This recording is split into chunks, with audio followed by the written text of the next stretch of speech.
I have a question from Yvonne. We actually we spent a long time trying to formulate it because it's like more of a feeling, but not really a clear question. But we will try. Because she says when you're a little child, you're really talking from outside the system and demanding change from adults. And she can imagine that when growing up, you actually also become part of the system. And me too, we were all becoming part of the system. So today another 12-year-old could also come to us to say those exact same words. What do you think about it? Yeah, we couldn't formulate the clear question, but you get what I mean? I think so. One of the most powerful moments that I had when I went back to Rio plus 20 was on the last day. And so I finished, 10 days at Rio, and it was the last day of the summit. Everybody was exhausted, and I had just come from a press conference, and I was coming from my press conference, and I saw these 3 children that were crossing the hall.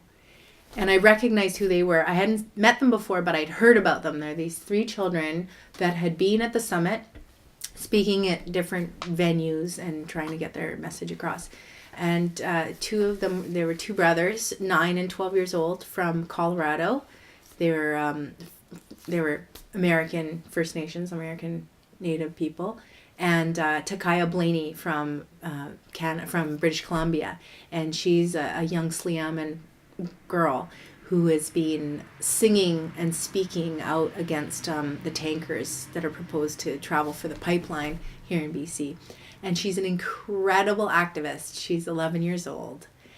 And so I saw these children and we ran together because we'd all heard about each other. And it was just so incredible to meet them. And they were so amazing. They were so excited to tell me about their experience. And they were saying, this is a crazy conference. We went to a meeting about the oceans, and everybody who was speaking about it, they all were drinking bottled water.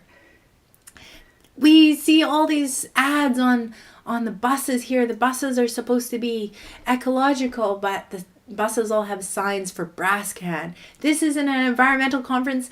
This is a consumption conference. It's just like, they're just telling me this, basically they were talking about they're witnessing this incredible hypocrisy and the fact that, they were seeing that this is the way adults change the world, as they have these big conferences that are sponsored by the corporations that are destroying the world. And to me, it was a huge, it was so emotional for me because they, to me, reminded me of myself. I mean, even 10 years ago when I was at Rio Plus 10, when I went as a young woman to Johannesburg or summit, I was just blown away by the hypocrisy. I promised myself I was not going to go to another conference because it was just too crazy to be holding a huge, huge summit in, one of the poorest places that it was held in Sandton, one of the most wealthy parts of Johannesburg. Yeah. But while, you had whole movements of landless people, while you had such extreme poverty and the hypocrisy was insane. And these children represented that. They represented that voice. They were seeing the truth. That now of course people are drinking bottled water. Of course they're wasting tons of resources to be at that conference. I didn't even see it anymore. And here these children were speaking that truth. And I was so moved by hearing them speak with this shock, and I started to cry, and I just couldn't help it because they were just so pure, and they started comforting me. They said, we're going to do it. We're going to change the world. There are so many people here who are working on finding the right ways to do things. There's so many people who are trying for change. We can do it. We're going to change the world. And here are these little children that are comforting me. And it was such a powerful moment. And I don't know, I'm still trying to figure out what that means. But it just, to me, I just realized how powerful young people are on so many levels. And it just made me decide okay, I'm gonna do everything I can to make you proud, to fulfill my promise that I'm gonna try to do the best for the future of the world. Yeah.